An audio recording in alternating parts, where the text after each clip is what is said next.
High fashion. When I say that, what comes to mind? For me, I think of catwalks, supermodels, London, New York, skinny people, too much makeup, and many other things I just don't understand. What I wear is basically what cartoon characters do. I wear the same thing every day. For work, I wear a uniform. At home, I only have brown shirts that I wear every day. There are no logos on these shirts. And my pants, they're usually just either sweatpants or joggers. So for me, fashion is something I know nothing about. So when I saw these sapeurs, I wanted to give it a shot. I wanted to get out of my comfort zone and really investigate what exactly this is.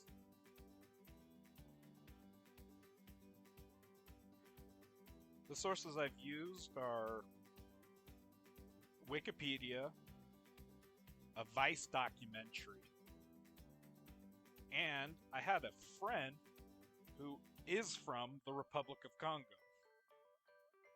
He dressed insanely nice, but he never mentioned that he was a sapper or not.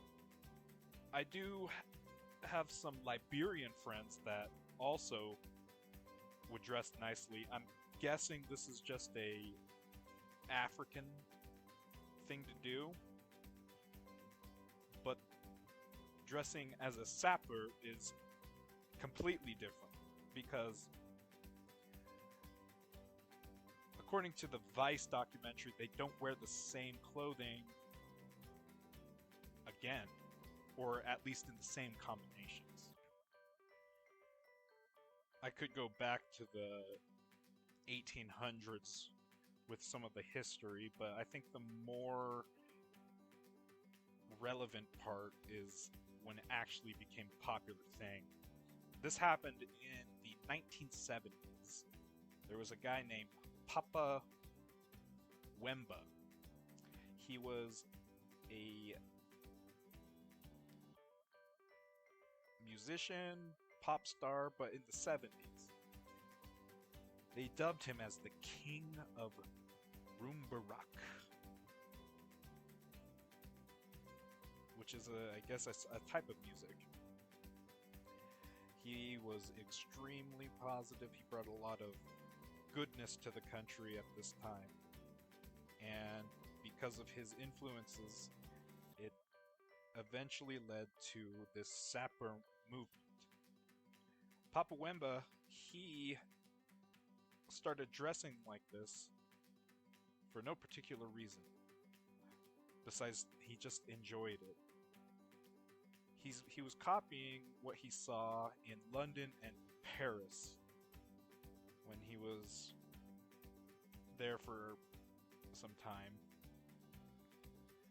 And when he came back, he started this sap movement. Not intentionally, just from his influences. It really made the people excited and it gave them a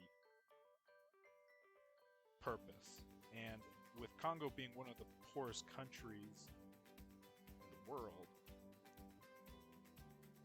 it was a really big deal for them to have something like this. It shows pride to dress up. It gives them an identity.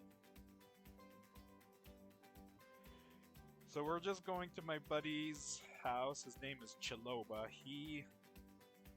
I haven't talked to him in a long time, so we're we're driving over there. I know where he lives. He lives in the same neighborhood as I do. So we're gonna go there, see him, talk a little bit about him, and what he remembers from being around the Sapo people. Well, I haven't talked to him in 6 years, and between the last time I talked to him and now, he moved. I guess he was a student at BYU and then just went right back home to Congo. I do have. I think I'm pretty sure I wrote about him in my journal, so I'll go look into that. This was the only thing I wrote about him, but it was our first time meeting, and I was asking him about himself because he was brand new. We're in the singles ward at the time, and he really liked this one girl, and I was trying to introduce them. So I was asking him about what he likes to do, where he's from. I noticed he had an accent. Told me he spoke French. I said, "Oh, are you from Africa, or are you from France?" He's like, "Well, I'm from the Congo." I'm like, "Oh, hey, that's cool. I know nothing about that." And he told me that one of the things that's really popular there is dancing and looking well dressed. I think that's what he was talking about with Sapper. That's the only thing I have on that. I wish he was here. It would have been more interesting to get a little bit more information on that. Well, in conclusion, Sapper people, way cool. I wish I had an eye for fashion. But I just don't. I love how different everyone is on Earth. It makes cool interactions, very neat stories. People have different points of views, and it's just very fascinating. Okay, bye. Love you.